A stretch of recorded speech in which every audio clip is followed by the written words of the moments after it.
Welcome to Boat Training Online. I'm Captain Sean Pollard, and today I wanted to talk to you about float plans. Float plans have been around for a long time. What you're doing is pretty much facilitating your own rescue. You're going to leave your float plan with a reliable source, and if you don't make it home on time, they're going to notify the Coast Guard or some rescue agency, depending on where you're at. I mean, some of you are all over the world. Some of you guys are lake guys, but these float plans can be used in any place. So let's kind of break it down and let me make this thing make sense for you. Okay, so you get underway from here. We're going to call this point A, and you're going to go, let's say we're going to do some fishing at point B. Then we're going to go down here. We're going to have lunch at point C, and then we're going to come home.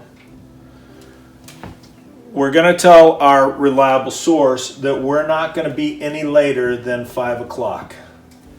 If I'm not home by 5 o'clock, call somebody because something's happened, if you haven't heard from me. Okay, so this your reliable person is called, and let's keep it simple, they've called the Coast Guard. And what the Coast Guard will call you now is overdue. You're an overdue vessel, and now they try and unravel the mystery of where you're at. Having a float plan gives great credibility to your rescuer that something's wrong. A lot of times somebody will say they'll leave Maryland and they're going to go to Boston and they haven't been heard of for 3 or 4 days. Well, now it's a mess because there was no float plan. There was nobody checking in or whatever. But you're a smart boater and you have done a float plan and you have left it with a reliable person. So now the Coast Guard is going to take this really, really seriously. Plus, you have an old guy like me who's got all kinds of things wrong with him. I'm on the boat, that ratchets it up a little higher. Maybe you have young children on board, that's going to ratchet it up higher. So the Coast Guard gets a boat underway, and they're going to do what they call track, line, return, search pattern. Okay, they're going to follow your track. They're going to see if you're somewhere on this line. Come down here. They're going to come back. Maybe they get a helo on board. And let's say your direction of your drift is heading this way. So the helicopter is going to come out and they're going to do the same thing. A track line return. They may go out even further.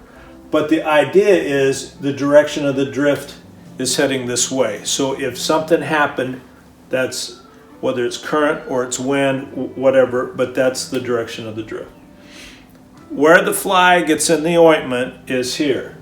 When you do this, you decide you're not hungry, you're not going to have lunch, but we're going to go fish down here, North Ledge or whatever it is, and you don't catch anything there. So then you go down here and you go to some bank, and things happen down here. This is where everything goes south. Well, you've facilitated your rescue by doing a float plan, and you've told all your rescuers that you're going to be operating in here. And they're doing their job by figuring out that if something happened here, you're going to be heading this direction, not down here. And this stuff happens all the time. It's not good for you if you're down here and nobody knows it. They're not going to be looking for you down here. So the point is you provide all this information, but if it changes, get on the phone, shoot a text. However, if you're leaving it with a buddy and they've got a radio, just radio them and say, hey, we're not going to go to lunch. We're going to go down to Sandy Bar and then we're going to go hit the banks, or whatever you're doing, let somebody know that plans have changed. It's great stuff. If these things are used properly, it just turns a bad day into not a horrible day. So use these float plans. Do yourself a favor. I put a link down below to the Coast Guard. The Coast Guard has a form. If you Google float plan, a PDF pops up. I think it's the very first item on there. But do yourself a favor and fill out a float plan. Give it to a reliable person.